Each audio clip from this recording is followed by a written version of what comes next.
Welcome back to Honey Badger 3D Print and Paint, guys. Today, we're at the TCT Show 2021. So we're going to be splitting this video into a few separate parts for you guys. So first of all, we're going to do some sort of 15 to 20 second shorts. Stall will go over sort of the broad range of what they do, and we'll condense that down into one video. And then we're going to do a set of separate videos that are going to go through some stuff in a little bit more detail for you. Go through some of the exciting things those companies have got coming.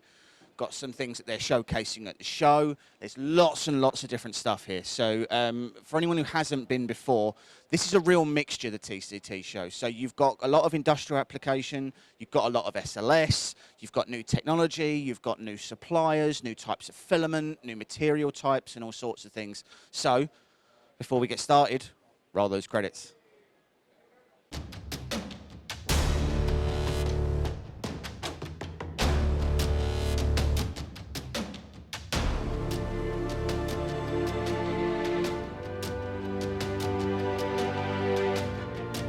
So guys, 3D Systems. So you guys are one of the first manufacturer of 3D printers in the UK. In the world. In the world. Yeah, yeah. So you've obviously got a serious pedigree in the business, and you've seen the likes of sort of domestic printing starting to come to the foreground. So what are the kind of services that you offer when people come to you? So we're able to engage with the customer on the full journey, right? All the way from having a conversation with the customer about what problem they're trying to solve, identifying what the requirements are, and then pivoting around to the toolbox in order to support problem solving. And the cool thing about being at 3D Systems is that we have such a broad portfolio of technologies and solutions that we are able to solve problems with a holistic approach. So not everything to us looks like a nail, right? Yep. Basically. So for example, SpaceX came to us trying to figure out how to make the Raptor engine, and we were able to provide an investment casting solution where they 3D print big casting patterns, right, and then use traditional investment casting to produce components. Right now, about 70% of the Raptor SpaceX engine is coming from our products. Wow. Silicon wafer companies, whether it's Intel or the suppliers into Intel, come to us and they're trying to figure out ways to make microchips have finer and finer resolution. Yep. So increasing the density of transistor arrays. And the key to finer resolution is reducing vibration. And one of the ways to reduce vibration is to reduce turbulence in systems. So for example, this component here is from a silicon wafer tool. Nice. And it's a 3D printed titanium manifold. And because it's so perfectly optimized, you get no turbulence. And when you have no turbulence, you have no vibrations. When you have no vibrations, you have no mechanical noise. And when you have less mechanical noise, you're able to produce 7 micron transistor arrays. Wow. Essentially. And that's just one example of hundreds of different applications that we can address. It's like a tiny mouse bagpipe. Yeah. Which it probably isn't. I'm assuming it is a very technical part for a very technical purpose. Yeah. It is, yeah. You can see these are actually silicon wafer cooling trays. Right. That have been optimized using advanced fluid flow simulation. So we're able to actually map and model the flux of the fluid and then generate a baffle network that prevents turbulence and preserves laminar flow. Nice. In the system. And this allows for us to maintain, or our customers to maintain, 3 millikelvin kind of stability. Wow. So you're doing, I don't know that you are, but you do anything in quantum computing as well? Yeah, actually there's a lot of interest in quantum computing because any technology that requires very stable thermal control and is ripe for additive manufacturing opportunities, right? So it's everything from nuclear fusion reactors all the way through to quantum computers. Nice. There's a lot of interest in this space, and that's still very exploratory, but that's exactly the areas of opportunity. Very cool. Yeah. So you guys also do some CAD solutions. So are they in-house tools that you've developed and use, or are they third-party pieces that you sell? I don't really call them CAD solutions, so they're not actually originating design. Oh, okay. So our solutions are more about conditioning CAD data in order to optimize it for the additive manufacturing process. Yep. For example, so we have a wide range of data conditioning technologies, including a software package called 3D Expert, which allows our customers to simulate a build to a very high degree of fidelity and then apply advanced compensations Right. to compensate for things like how the metal shrinks, so minimizing sink lines, minimizing distortion, all by calculating, anticipating, and then countering that distortion in the actual data itself. So, okay, fantastic. Yeah. Thanks very much for joining us, guys. Don't forget to subscribe to the channel. Let's move on to the next one. Yeah, brilliant. Okay, thanks so much. Cheers. Cheers, thank you. Thank you. Right, guys, here we are at CDG. Let's have a little chat about what it is you guys actually offer. Right. So I can see here some very impressive machines, including one of the illustrious multi-jet printers. It is indeed, yes. So this is one of the multicolour jobs. It isn't. This uses a pure wax support material. So this is kind of printing really complex geometries and getting kind of the perfect smoothness and resolution all around the part. Right. So it's got some really interesting materials, and if you're kind of looking for high resolution, kind of super high tolerance parts, this is your machine. So what kind of post-processing do you have to do on that? Because because like with SLS, it's a journey. It is a right? journey, yeah. So like is something like this, is it just it's done and that's your and that's it? Or? So yeah, as I mentioned, it's a pure wax support, so it's a really simple, easy support removal process. You can do it kind of three ways. You can put it in an industrial oven and just melt the wax off. You can use a steamer, or you can use an isopropyl solution that kind of melts and dissolves the wax. So really easy, completely hands-free, and it's a medical grade wax. So none of your sandblasting, none of your rock tumbling for like 3 weeks to get it polished. The waste is just a medical grade wax, so you can just throw it in a normal bin, nice and easy. Nice.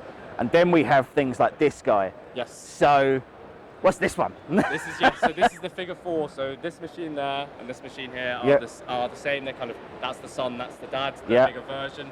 And these are kind of looking to challenging injection molding side of things. So it's looking more to the production side of things. Right. Obviously, got a smaller build volume, but it's a super quick 3D printer, and the materials on this printer are kind of industry leading. Right. Some of the best 3D printed rubbers and some of the kind of leading production grade resins that are kind of, they're the first ones to kind of come out on the system. So really impressive kit.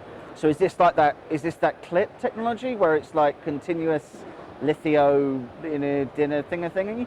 So you can stack parts on the system because it's got a small build volume. You can kind of stack them on top of each other, so you can kind of. So similar to as you would do with SLS, where you literally just just build out the build volume and then you just print the whole thing. Yeah, but unlike SLS, where it's kind of quite a slow printing process and there's a lot of kind of slow waiting for the build chamber to heat up and cool down. This is really simple. You just kind of quick printer, just quick UV cure, and then you've got your end parts. So when it comes to 3D scanning stuff that you guys do, do you just sell the scanners? Do you sort of sell the conversion to CAD software, or is it sort of a whole sort of service package that you guys do? So as I mentioned, we offer kind of the 3D scanning and 3D software. That lets us offer kind of the full solution. So we're partnered with 3D Systems, who own Geomagic, and they offer some really interesting scan to CAD software, some inspection software if you're looking into metrology stuff, and we offer a range of scanners that kind of go from the entry-level handheld stuff to the metrology grade kind of stationary scanners as well, to kind of feed the reverse engineering and the metrology applications. Fantastic. Well, thanks very much. Thank you very much. Don't forget to like and subscribe, guys. On to the next one. Right, okay, we're here with TriTech 3D. So let's talk about some of the services that you guys offer. So are you end-to-end? Are you focusing just on the manufacturing piece? Are you doing design pieces? Our customers vary really. We're mostly B2B, but we do sell B2C as well. So we do have one-man bands who take our systems. We work with aerospace, automotive, some of the big players all the way down to the smaller players as well. Manufacturing as well as architectural as well. So we do a bit of everything really.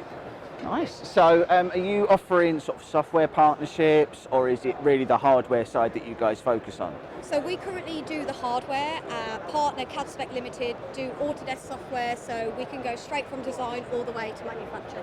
Fantastic. So do you do the do they do the scanning piece, and then you guys do we do have scanning partners that we work with if we need to, but usually what will happen is the person will design it in Fusion 360 or AutoCAD, and then it will go straight to the printer and we print it out. So what are you guys doing differently that other companies are sort of trying to replicate in the space? I think we kind of listen to what our customers want. When it comes to materials and innovations like that, we listen to the customers and we base that of what they're after, rather than thinking, oh, they might need this. So FST ratings, stuff like that for aerospace and automotive is really big out there. So you do a lot on sort of material science consultation and things like that? We do. Like some of the big parts here are for rail and aerospace, and we listen to what they need in the market, because at the end of the day, they're our customers. Fantastic. All right. Thanks very much, guys. Don't forget to like and subscribe. Let's go to the next one. Thank you very much. Right guys, welcome back to AdditiveX. So, first thing we're taking a look at, the Markforged printer that they had in Alien versus Predator from the look of it.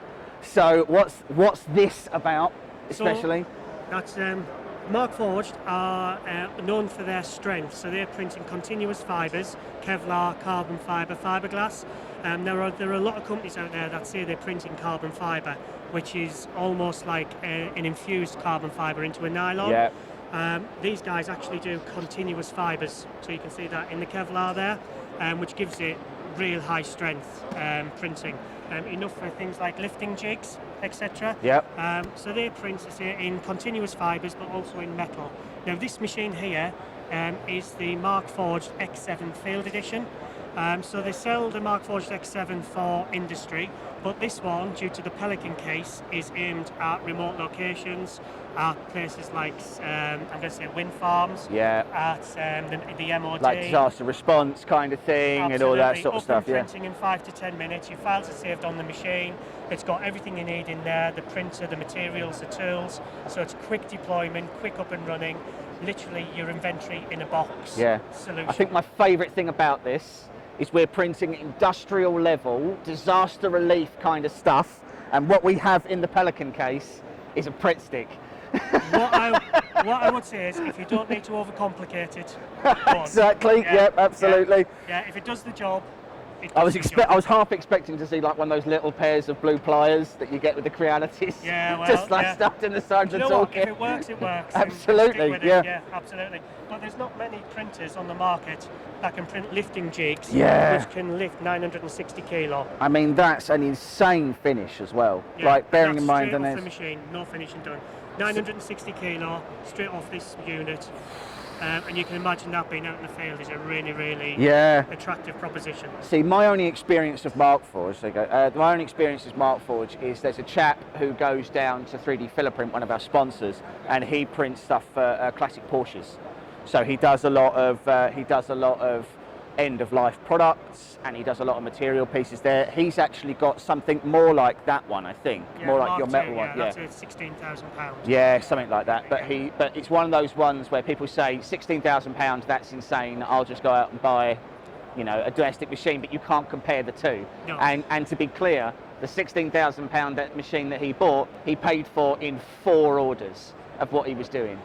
It's something that so many people in the 3D space don't necessarily understand, that if you find your niche, that the amount you can make out of 3D printing is absolutely insane. It is, and when you start looking at why these are different to other plastic extrusion machines, it's all about opening up applications. Yeah. So yes, you could print the same parts like for like on a Creality or an Ultimaker or something else, but once you start adding in that continuous fibre, once you start discussing the chemical resistance of the onyx material, you're opening up completely new applications and fields. Yeah. And that's what we're all about as a company, as AdditiveX, is discussing, as I said before, that application. Yeah. We won't take you too far on the journey if you don't need to go too far, and we like to grow with customers. So if you want an Ultimaker at 3,500 and that's the right solution for you, we're happy to provide that. But when people then get in there and then they realise they're hitting a level due to, let's say, filament, then we have another conversation of, right, what is that level? Why have you hit that? Higher temperature, stronger parts, better finish, etc., etc. We then step up into different technologies, including... But it's also interesting when you actually think about it in context, right? So this is a £16,000 machine, but 10 years ago, or that one is, sorry, a decade ago, this would have been a £250,000 machine, minimum. And it would have only had a Stratasys logo on it because they held all the patents, and if it didn't, it'd have had a Stratasys logo on the inside and you doodled over it. It's when you actually think about what this is doing for the price point that these machines are at, like, it is actually insane. Like how much that industry has come on in that short space of time. And part of what we do is to try to educate people in what they can do, because you get people who have had a Creality machine, and it's a double-edged sword, because yes, a lot of people then say, well, I'm ready to take the next step, but a lot of companies similarly say, well, we've tried it and it didn't work for me. Well, we want to know why it didn't work. Is it because, like I've said, you tried the wrong material, solution, not reliable enough? So don't just tick the box and think, I've tried 3D printing.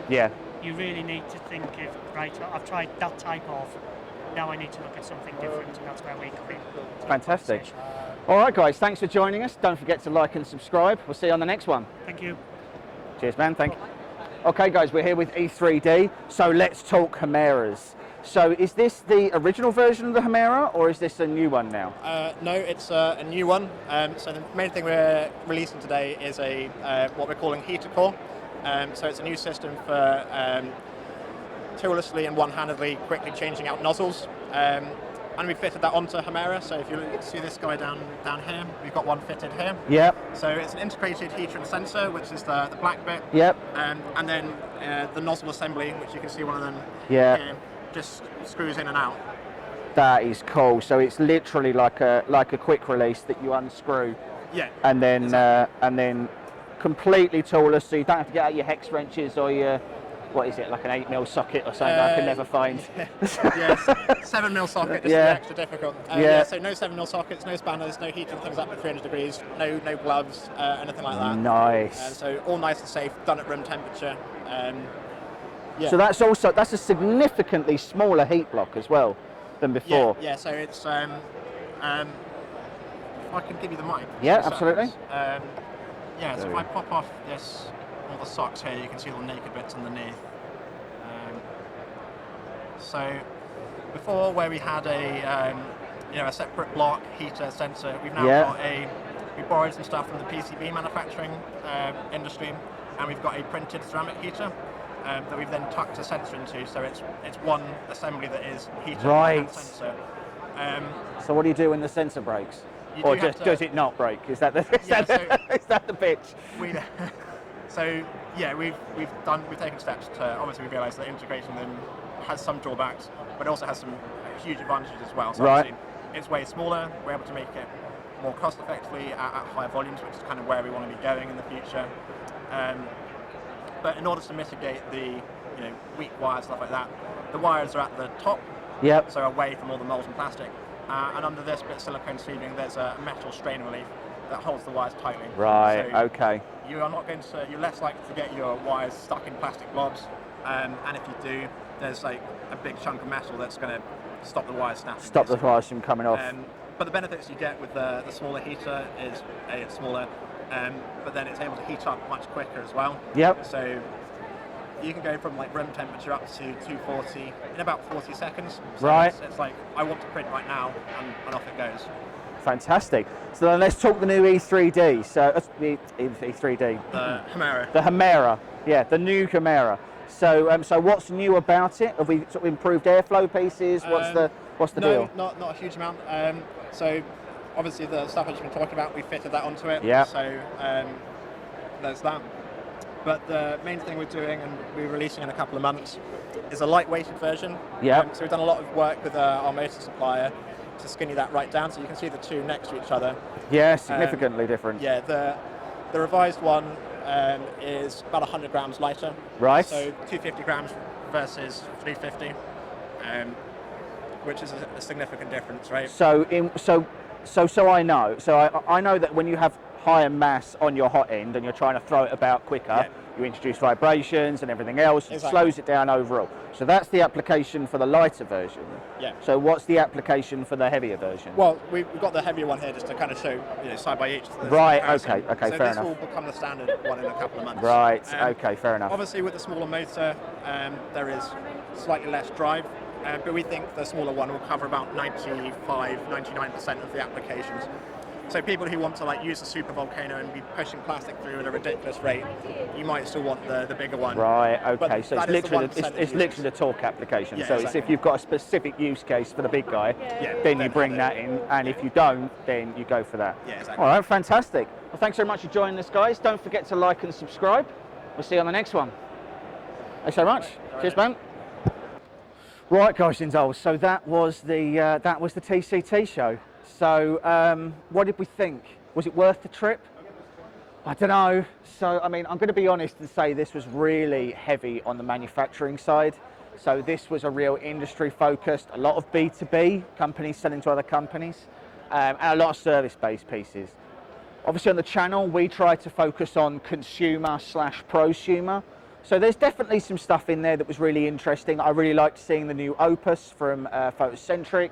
The new S5 Ultimaker was really interesting. The dice extruder, I'm definitely going to try and get my hands on one of those to be able to show you. But the honest reality is it didn't feel like it was for us, right? It didn't feel like it was for our community. When we came in 2019, there were a lot more of the Chinese manufacturers here. It's where we met Gufu, it's where we met 3D Talk, we met G-Tech, we met Creality, and at this show, really, it was only really Creality that we managed to meet that was in that space. Now we got to see E3D, right? And they're doing some really cool things with the new Hemera. We got to see Dice with their really cool extruder, and we got to see a couple of other people as well. But was this really a show this year for us as sort of hobbyists / sort of semi-pro people? I don't know that it was. There was a lot of industrial SLS. There was a lot of industrial CAD and things like that. There were stalls that we didn't show you just because they were so non-applicable to the type of things that we do. Post-processing for metal SLS printing and that kind of thing wasn't targeted at us. That being said, we've really enjoyed the show. We've met some really cool people. We met our first fan, who, if he's watching this, we met our first fan. So that was really cool. We got to meet up with Sam Prentice. Go and check out his channel. I'll put his link in the video description as well. And there was a lot of stuff here to see, and it was interesting. But it could have been a little bit better. There could have been more people here. There could have been more companies coming to see us. And I mean, it is what it is. We are where we are, and I hope you enjoyed watching what we put together. We'll see you all soon.